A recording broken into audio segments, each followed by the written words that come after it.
திருவள்ளுவரின் வழியில் வாழ்ந்து வாழ்வின் உன்னத நிலையினை அடைய திருக்குறளோடு நாம் என்னும் இந்த நிகழ்விலே இணைந்திருக்கின்ற உங்கள் அனைவருக்கும் முதற்கண் வணக்கம். குறள் எண் 318, அதிகாரம் இன்னா செய்யாமை.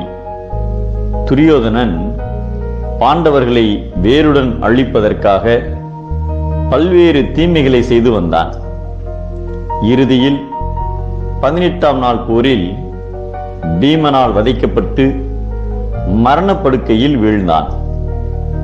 பஞ்சகத்து பூஞ்சோலையில் மரணப்படுக்கையில் இருந்த துரியோதனனை திருதராஷ்டிரனின் ஆலோசகரான சஞ்சயன் வந்து சந்தித்தான். அப்போது துரியோதனன் உணர்வுகள் ஒடுங்கி போன மெல்லிய குரலில் சஞ்சயனிடம், சஞ்சயா, இதோ இன்னும் சில வினாடிகளில் நான் இறந்து விடுவேன். இறப்பதை பற்றி எனக்கு பயமில்லை. என்னுடைய சாவுக்காக மற்றவர்கள் யாரும் கவலைப்படக்கூடாது. என்னை போல் வாழ்நாளெல்லாம் தீமையே வடிவாக வாழ்ந்த எவருக்கும் இப்படிப்பட்ட கேவலமான சாவுதான் கிடைக்கும். உயிர் மெல்ல பிரிந்து கொண்டிருக்கும் இந்த அந்திம நேரத்தில்தான் நான் செய்த தீமைகளை எண்ணி கண்ணீர் விடுகிறேன். நான் எப்படி வாழ்ந்தேன் என்பதும் எப்படி வாழ்ந்திருந்தால் நன்றாக இருந்திருக்கும் என்பதை பற்றியும் இப்போதுதான் சிந்திக்கிறேன். இனிமேல் சிந்தித்து என்ன பயன்? வாழப்போகிறேன் அல்லவா சிந்திக்க வேண்டும். நீ எனக்கு ஒரு உதவி செய்.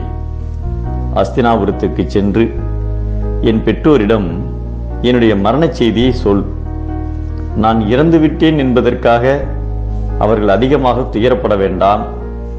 நீ அவர்களுக்கு ஆறுதல் கூறு.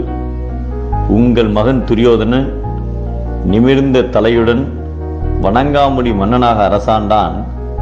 ஆனால் இப்போது குனிந்த தலையுடன் குற்றங்களை எண்ணி தீவினைகளின் சூட்டில் வெதும்பி சமந்த பஞ்சகத்து பூஞ்சோலையில் ஒரு குற்றவாளியாக செத்துக் கொண்டிருக்கிறான் என்று அவர்களிடம் சொல் என்று கூறினான். அதற்கு மேல் துரியோதனனால் பேச முடியவில்லை. தொண்டை அடைத்தது, கண் விழிகள் பிதுங்கின.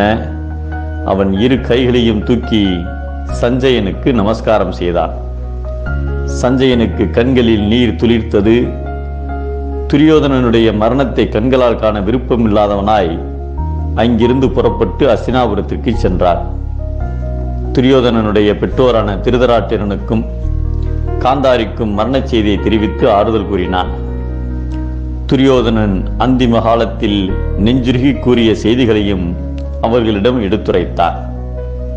அடுத்தவர் செய்த தீமை தனக்கு துன்பமானதை என்பதை அனுபவித்து அறிந்தவன் மற்ற உயிர்களுக்கும் தீமை செய்யக்கூடாது என்பதை தன்னுயிர்க்கு இன்னாமை தான் அறிவான்.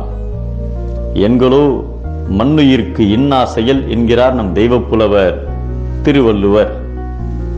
தீங்கு செய்தால் வாழ்க்கை இழிவு, நன்மை செய்தலே வாழ்வின் தெளிவு.